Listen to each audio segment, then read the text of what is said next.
सध्या राज्यात घरगुती आणि व्यावसायिक गॅस सिलेंडरच्या तुटवड्याने सर्वसामान्यांचे कंबरडे मोडले आहे। गॅस अभावी अनेक घरात चुली पेटणे कठीण झाले असून त्याचा थेट परिणाम छोटे व्यावसायिक आणि विद्यार्थ्यांवर होत आहे। याच पार्श्वभूमीवर वंचित बहुजन आघाडीने राज्यव्यापी सिलेंडर आंदोलन पुकारले आहे। या संदर्भात आज बुलढाणा येथे पक्षाच्या वतीने जिल्हाधिकाऱ्यांना निवेदन देऊन सरकारचा तीव्र निषेध करण्यात आला।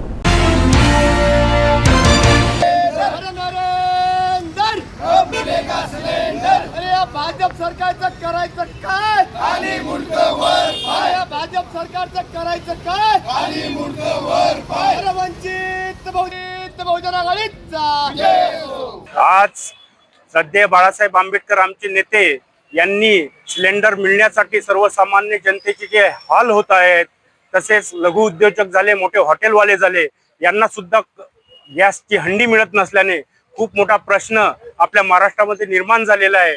या सिलेंडरच्या लाईन मध्ये उभं राहून एक अकोल्यातील वयोवृद्ध तसेच अमरावतीतील एका युवकाचा सुद्धा खून या सरकारने केलेला आहे।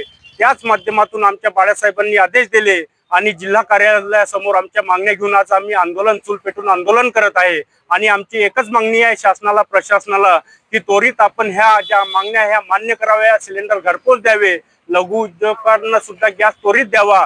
आज आम्ही चूल पेटवली, उद्या जर याचा विचार शासनाने प्रशासनाने केला नाही तर आम्ही कलेक्टर ऑफिस सुद्धा पेटवू आणि याला सर्वस्वी जबाबदार शासन व प्रशासन असेल।